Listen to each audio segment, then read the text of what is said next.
two problems from limit and continuity, and the first one is the value of f of 0 for fx. This is log of 1 plus ax minus log of 1 minus bx by x to be continuous at x equal to 0. চারটা option দেওয়া আছে। তো দেখো এখানে f of 0 এর value বার করতে বলেছে, যেখানে বলা আছে কি fx টা হচ্ছে continuous at x equal to 0। তো আমরা ডেফিনেশন অফ কন্টিনিউটি থেকে শিখেছি limit x tends to 0 fx this is equal to f of 0। তার মানে বোঝা গেল কি যে limit x tends to 0 fx এটা ফাইন্ড আউট করতে হবে। fx এর ভ্যালু কি? fx এর ভ্যালু যদি আমরা বসিয়ে নিই x tends to 0 log 1 plus ax, আমরা এটাকে দুটো পার্টে ভেঙে নিচ্ছি by x minus limit x tends to 0 log 1 minus dx by x।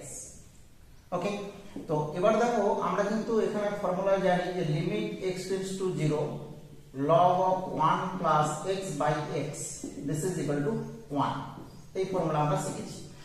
তো এখান থেকে আমরা কি করব, limit x tends to 0 log of 1 plus ax by ax a multiply করে নিলাম minus limit x tends to 0 log of 1 minus bx, এখানে আমরা মাইনাস b মাল্টিপ্লাই করলাম বিকজ অফ কি মাইনাস bx আছে, এখানে মাইনাস b আমরা এখানে কি করছি অ্যাডজাস্ট করার জন্য মাল্টিপ্লাই করছি, তার মানে প্লাস হয়ে গেল। এবার দেখো এই লিমিটিং ভ্যালু এটা হচ্ছে 1 আর এই যে লিমিটিং ভ্যালু এটাও হচ্ছে 1। তো লিমিটের ভ্যালু 1 1 যদি আমরা পুট করে নিই দেখা যাচ্ছে কি a plus b, তার মানে আমরা কি পেয়ে গেলাম যে f of 0 এর ভ্যালু কত, f of 0 this means a plus b, so our correct option is option number b।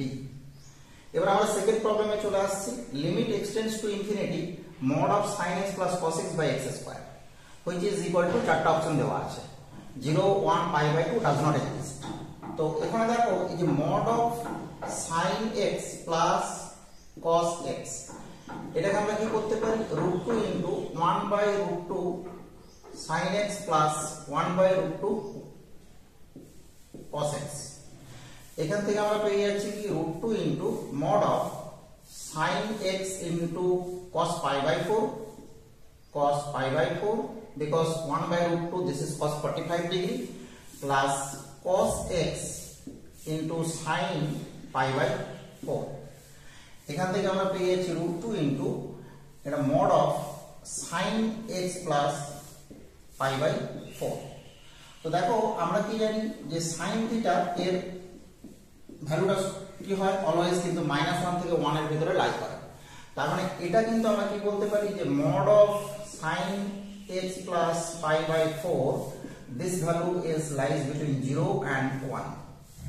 so এটাকে যদি আমরা √2 দিয়ে মাল্টিপ্লাই করি তাহলে 0 less than this and less than this, so this function is bounded, clear, bounded। তো এটা যদি bounded হয় তার মানে দেখা গেল কি নিউমারেটর লিমিটের যে নিউমারেটর সেটা হচ্ছে বাউন্ডেড।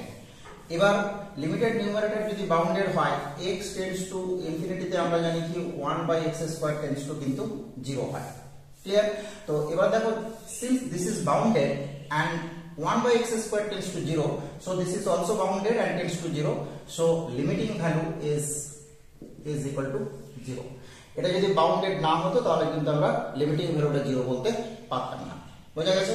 খুব সিম্পলি আমরা সলিউশন বলতে পারলাম। এটা হচ্ছে অপশন নাম্বার A, দুটো প্রবলেম লিমিট এন্ড কন্টিনিউটি থেকে। ওকে, থ্যাংক ইউ ফর ওয়াচিং।